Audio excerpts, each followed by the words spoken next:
Welcome to part 2 of exploring the true names of the Creator and the Messiah.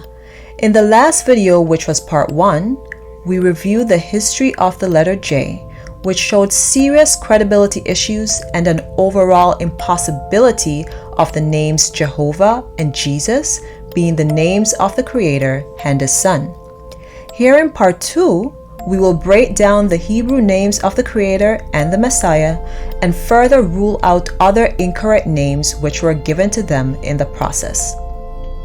Let's look at the names of the Creator as it appeared in the Dead Sea Scrolls and Masoretic texts over 6,000 times. These Hebrew letters of the Creator's name are often translated into the following Aramaic letters, but since we are speaking in English, we will focus on the 4 English letters translation of YHWH and YHVH, popularly known as the tetragrammaton. There is a problem with this tetragrammaton or English letter translation, however, which has resulted in confusion surrounding the pronunciation of the Creator's name.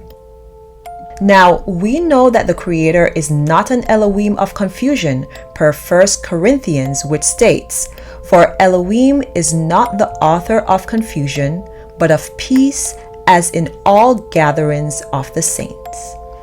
We must then identify the red herring which has been thrown into his name that brought about this confusion.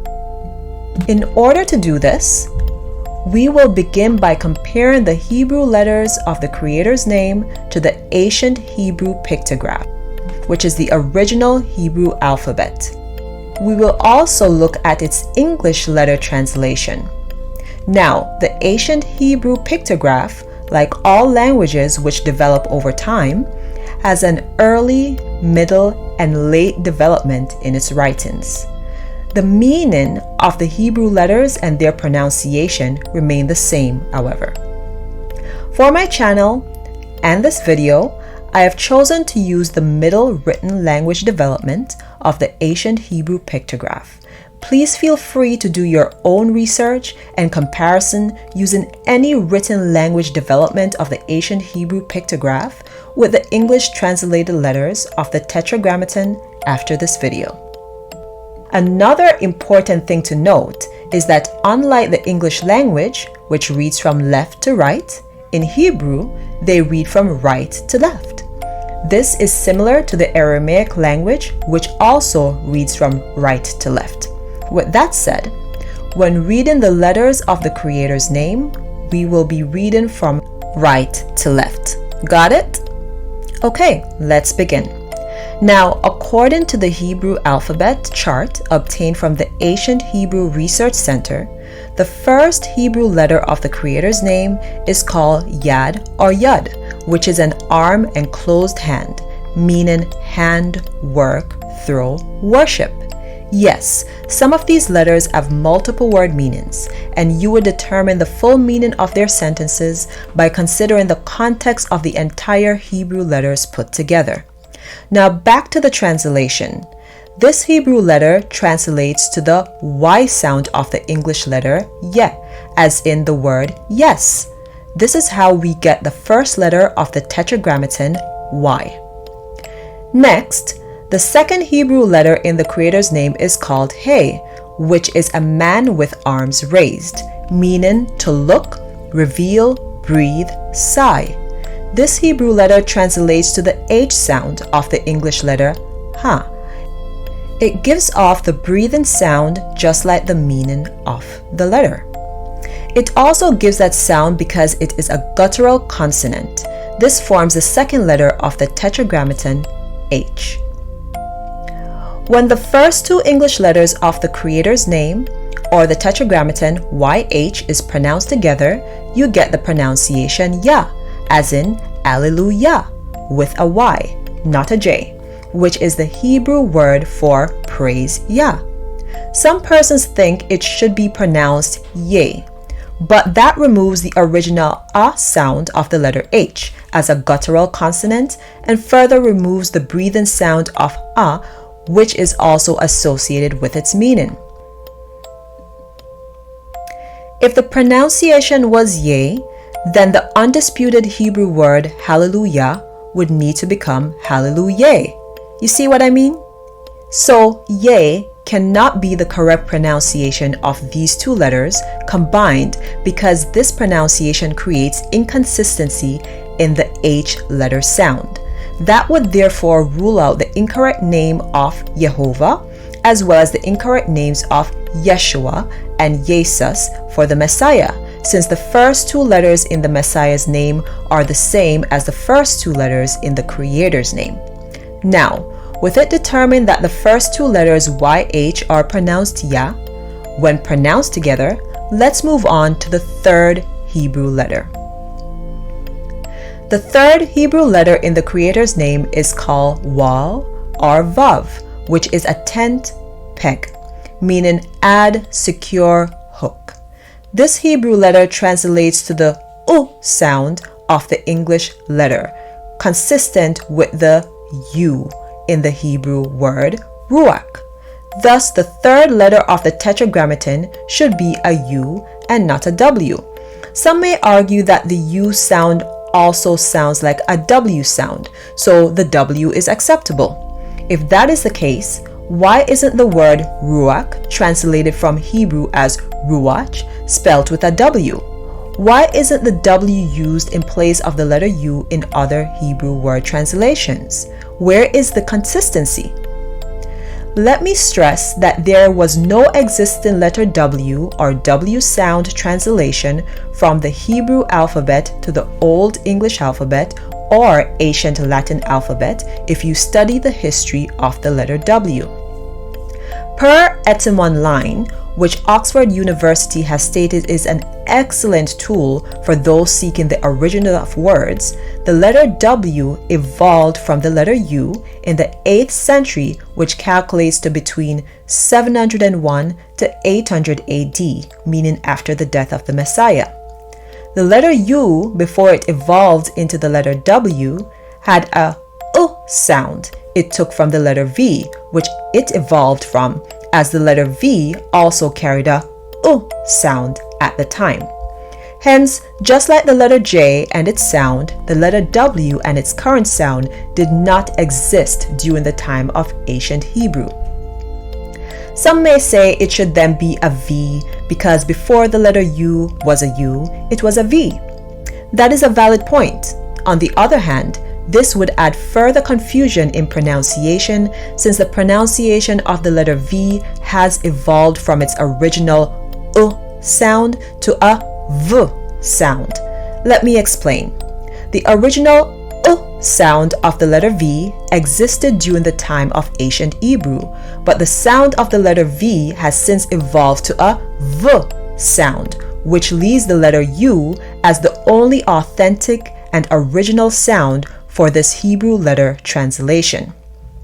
I ask, why is the W or V being used as the third letter of the tetragrammaton? They both only cause massive confusion as these letters present an alternative pronunciation that does not match the original Hebrew sound or pronunciation when added to the fourth letter of the tetragrammaton. So there you have it. The red herring in the tetragrammaton are the letters W and V, since those letters are used interchangeably for the third letter. We will look into the incorrect alternative translations after completing the fourth Hebrew letter in the Creator's name. Now, the fourth Hebrew letter in the Creator's name is the same as the second letter of his name previously discussed. Hence, as stated before, this Hebrew letter is called He, which is a man with arms raised, meaning to look, reveal, breathe, sigh. This Hebrew letter translates to the H sound of the English letter A. It gives off a breathing sound just like the meaning of the letter suggested, which is breathe. It also gives that sound because it is a guttural consonant. This forms the fourth letter of the tetragrammaton, H. Okay, now back to the incorrect alternative pronunciation I was speaking of regarding the third and fourth letter of the tetragrammaton, WH, giving off an alternative way sound. When persons combine this pronunciation with the first two letters of the tetragrammaton, previously determined to be pronounced Ya, then they get Yahweh. This is why they incorrectly believe the Creator's name is Yahweh. If the first H in Yahweh was pronounced with a ah sound, why is the second H inconsistent in its pronunciation and now pronounced with a sound instead of the ah sound? Shouldn't it then be pronounced Yahuah? This shows the Creator's name is not Yahweh. Besides, the word way has no meaning in the Hebrew language. To address the usage of the letter V in the place of the third letter as well, wouldn't that confuse people to believe it's pronounced Yahweh or Yahva, since the letter V has evolved from its original U sound to a V sound? As I mentioned before, the third Hebrew letter translates to the U sound of the English letter, which is why the third letter of the tetragrammaton should be a U to keep the original sound or pronunciation authentic. Destroy the confusion of Hasatan, everyone, and come out of the traps and nets of the enemy. Again, per 1 Corinthians 14 verse 33, Elohim is not the author of confusion, but of peace, as in all the gathering of the saints. The translated English lettering of the tetragrammaton should be YHUH, and the Creator's name is pronounced Yahuah, which means Yah is self-existent. Now that we have got the actual name of the Creator correct, it's time to break down the name of His Son, who is our Messiah. His name was found in the Masoretic text over 200 times. Please exercise patience with me. Destroying the stronghold of the enemy sometimes requires detailed explanation and full force with the help of the Ruach HaKodesh, otherwise called the Holy or Set-Apart Spirit of Yahuah. Okay, so if you recall the earlier breakdown of the first two letters of the Creator's name, it was confirmed that these first two letters were translated in English as YH and pronounced Yah. It was then determined that the third letter translated in English as the letter U with a U sound and not the letter W or a W sound or the letter V with a V sound. So, if you're following me, the first three letters of the Creator's name are YHU, pronounced Yahu, with the first three letters of the Messiah's name also being YHU, and the same as the first three letters of the Creator. That means the first three letters of the Messiah's name are also pronounced Yahu.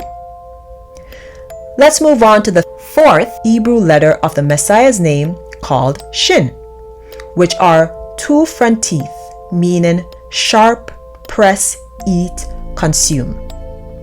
This Hebrew letter translates to the sh sound and is translated as the English letters SH.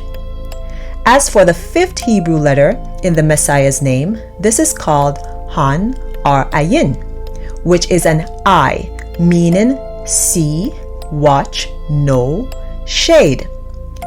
This Hebrew letter originally gave a NG sound but became a silent letter in modern Hebrew. When used at the end of a word or name, however, it gives a sound, though it's not a vowel, because it's a guttural consonant. This is further supported by the Masoretic text and the Aramaic language. This is why this Hebrew letter is translated to the letter A at the end of the Messiah's name. So, the complete name of the Messiah translates to the English letters YHUSHA and is pronounced Yahusha. The meaning of his name is Yah is salvation. Per John 5 verse 43, the Messiah stated, "He came in his Father's name, and we did not receive him. But if another comes in their own name, him we will receive." Folks, the Messiah came in his Father's name literally, not only in his Father's authority. Would it be wise of us to reject the Messiah and his true name again, the way some of our ancestors did in the past? He carries the name of the Most High.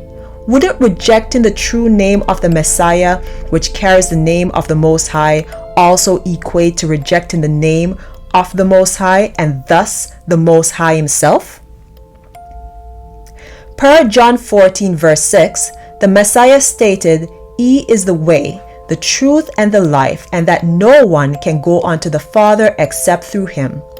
For those who believe they can go unto the Father without going through the Messiah Yahushua, note that the Most High will leave them in a powerful delusion per 2 Thessalonians 2 verse 10 to 11, because you refuse to accept truth in order to be saved. The Messiah also told us in John 5 verse 43 that the person we would receive would be someone else in their name and not him in his own name. Folks, the Messiah pre-told us the name we would accept is not his name. Please think about this the next time you choose to call him the names of other fake messiahs known as Jesus, Jesus, or Yeshua. Finally, pay attention to the fact that the ancient Yeshuralites and their prophets also had a culture of incorporating Yahuah's name in the short version of Yah or Yahuah in their original names as well. For example, Joel's real name was Yahel, Jeremiah's real name was Yermiah, and Isaiah's real name was Yashaya. Also, Elijah's real name was Elijah. There you have it. The true pronunciation of the Creator's name, the Elohim of Abram, Isaac, and Jacob, is Yahuah, and the true pronunciation of the Messiah's true name is Yahusha. Stay tuned for part 3, where I will tackle the importance of using the correct names and why our salvation relies on it. If you missed the first part of this playlist, you can access the link in the details below. Also, don't forget to like and subscribe to catch the latest uploads. Until next time, Mishpaka, Shalom.